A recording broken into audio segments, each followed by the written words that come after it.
नमस्कार, स्वागत है आपका हमारी खास पेशकश में।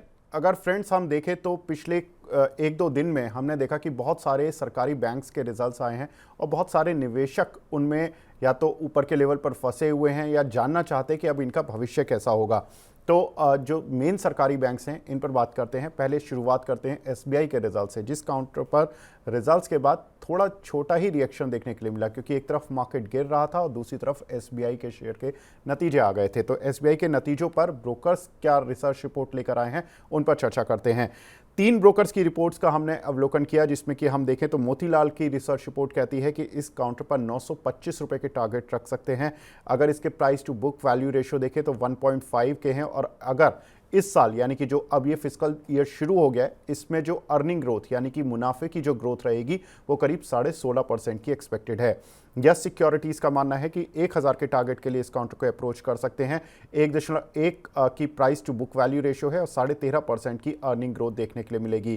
दौलत कैपिटल के हालांकि टारगेट्स भी छोटे हैं और उन्होंने अर्निंग ग्रोथ भी कम ही ली है। करीब 7.25% की उन्होंने अर्निंग ग्रोथ एक्सपेक्ट की है और 865 रुपये के टारगेट्स लिए हैं। अगर बैंक के नतीजों में देखें तो प्रॉफिट तो उम्मीद से बेहतर आए थे, लेकिन अदर इनकम की वजह से ये प्रॉफिट बढ़ा था, जिसकी वजह से काउंटर में एक टिक देखने के लिए मिला। उसके बाद एक प्रॉफिट बुकिंग भी आती हुई दिखाई दी। लेकिन इंपॉर्टेंट बात यह है कि एसबीआई ने जितना पिछले 3 सालों में प्रॉफिट अर्न किया है, FY22 से लेकर FY24 तक, उतना प्रॉफिट बैंक ने पिछले 20 सालों में भी मिलाकर नहीं किया। तो कहीं ना कहीं ये बैंक की स्थिति बताता है कि बैंक पिछले 3 साल में कितना मजबूत होकर इमर्ज होकर निकला है, जिसकी वजह से हम देख रहे हैं कि ज़्यादातर ब्रोकरेज हाउसेज इस काउंटर पर बुलिश हैं।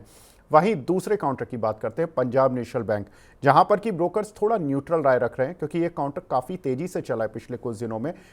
35 रुपये का ये शेयर था, करीब 130-25 तक पहुंचा। अभी भी जो टारगेट्स आ रहे हैं वो 130 रुपये के ही आ रहे हैं। मोतीलाल का टारगेट 130 रुपये का है।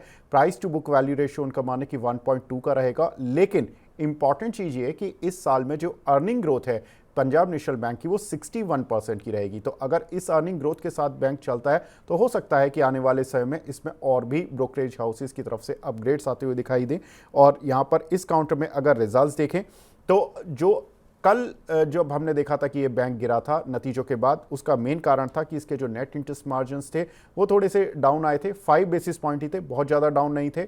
और दूसरा, स्लिपेजेस थोड़े से 1% अप थे। लेकिन इंपॉर्टेंट है कि मोतीलाल ने खुद अपनी जो अर्निंग एस्टिमेट्स हैं उनको 5 से 7% बढ़ा दिया है, यानी कि 5% FY25 के लिए और 7% उन्होंने FY26 के लिए अपने अर्निंग एस्टिमेट्स बढ़ाए हैं। तो कहीं ना कहीं अर्निंग एस्टिमेट्स इस बैंक के साथ बढ़ रहे हैं, जिसका फायदा बैंक को आने वाले समय में देखने के लिए मिल सकता है। तीसरा, कैनरा बैंक के नतीजे आते हुए दिखाई दिए थे हमें, जहां पर कि हमने देखा कि कंपनी की जो अर्निंग्स थी वो इनलाइन थी, लेकिन अदर इनकम बढ़ने की वजह से ये इनलाइन रही। लेकिन कहीं ना कहीं इस बैंक को वैल्यूएशन वाइज काफ़ी अट्रैक्टिव माना जाता है, इसीलिए मोतीलाल का टारगेट इस काउंटर पर 650 रुपये का है। क्योंकि price to book value ratio भी देखें तो सारे बैंक्स में अभी भी सबसे कम चल रहा है। जितने भी दिग्गज बैंक हैं इसका price to book value ratio 1 के पास चल रहा है। और अगर इसमें EPS एस्टिमेट्स जो ग्रोथ के हैं वो 16% के हैं, यानी कि 16% ये इस कंपनी के मुनाफे में इस साल भी ग्रोथ देखने के लिए मिलेगी। तो कहीं ना कहीं हम ये कह सकते हैं कि सरकारी बैंक्स के नतीजे इनलाइन या बेटर देन एस्टिमेट्स आए हैं, और इन सभी में जो अर्निंग ग्रोथ है वो डबल डिजिट है, जिसकी वजह से ज़्यादातर ब्रोकरेज हाउसेस इन काउंटर्स पर अभी भी बुलिश बने हुए हैं। तो जिन भी निवेशकों के पास सरकारी बैंक्स के शेयर हैं, उम्मीद करते हैं कि वो इस चर्चा को सुनेंगे और अपनी निवेश नीति बनाने में उनको मदद मिलेगी। नमस्कार।